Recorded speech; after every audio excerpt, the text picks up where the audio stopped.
Hello, my name is Darkmoon Doll, and on what day is today? Wednesday. I like to do this show called Freeform Dreadlock Talk. Freeform Dreadlock Talk is a show where I share with you my experiences having freeform dreadlocks for 18 years. It'll be 19 years in July. I share with you these experiences that I have, and I feel like people can learn from what's happened to me with my freeform dreadlocks. It's been through a lot. So if you want to find out more about all these experiences, you can look at the past shows that I've talked about many things having to do with freeform dreadlocks. So today what I want to talk to you about is a subscriber asked a question about the dreadlock beads that I make. And how can you, so basically what I'm going to answer is how you can tell which size bead will fit on your dreadlock. Most people think that all of my dreads are really thick, but they're not. I've got all kinds of different shapes of dreads. I have skinny ones, I have really thick ones, and I have ones that, like, at the end, there's little skinny, skinny ones on the end. So not all of my hair is really thick like that. It's a combination of all kinds of sizes, and eventually I'm sure that a lot of those little ones would grow, join into the big ones. So I don't have any dreadlocks. I don't have any dreadlock beads that fit this size that I've made, like a huge size. This is almost the size, the width of my wrist. So how do you figure out which one? Well, I have two different ways that I measure out when I make my cloth dreadlock beads. I use either a pencil to form it, or I use a Sharpie. And lately I've been using like a big spool from like an empty dot spool of thread. So that's how you tell. And my dreadlock beads aren't going to be huge. I know people kept saying, well, your dreads are so big and thick, how they're going to fit mine. Well, I don't even make dreadlock beads that thick. This is the biggest I've come by so far.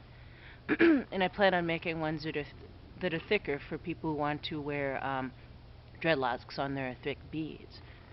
So yeah, that's probably about the biggest. If you're wanting to make your own, that's how you can do it. You just wrap the fabric, and I have a video about how I do that on this channel. There's a crane fly flying on me. They're all over the place. So yeah, that's how you do it. You just take either a pencil, a Sharpie, or just even measure the size of your dreadlock, and go from there. And I'll punch in the video showing how to make these cloth dreadlock beads. It's pretty simple. It just takes time, and the heavily embroidered ones, they can take up to 1 hour to 2 hours to make just one, because it's, like I said, heavily embroidered. It's thread that's applied onto this fabric over and over. That way it's durable and strong. Now, I also got the comment about how they noticed that I have polymer clay dreadlock beads. Well, I used to make those a lot too. Nobody was buying them on my site, and so I end up using them for myself. So that's why I stopped posting them on my Etsy shop. I started doing the cloth fabric beads because I like the fact of recycling and upcycling fabrics. A lot of the fabrics that I use within these cloth beads, I use recycled fabrics. Torn up t-shirts, old pair of jeans, stains on them or whatever that you can't get out, I make beads out of them. And like that, see? These are some of the newer ones that I've been working on. Let's see. Show you that if you can see it in the sun. But yeah, I was asked if I would make any more polymer clay beads, and because it's requested, I'll do it. I do enjoy making them, but they don't, I just wasn't having any sales with them on my shop, so that's why I didn't put any more up there. But if you guys request it, I'll put it up there. And if you want to see me do another tutorial on how to make these cloth beads, just put it in the comment section below, and I can make that happen.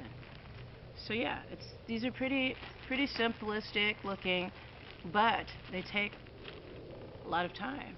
and they're very relaxing to make. So this isn't an actual dread bead. That's just like it's just a regular bead with a with one of the jump rings on it. But yeah, these are the kind of beads I've been making recently with the metallic threads. If you haven't been following these videos about these beads, I don't mind repeating myself. But yeah, yeah, they're pretty simple to make. And the reason why also that I stopped making the polymer clay beads is just that I just wasn't feeling them really that much.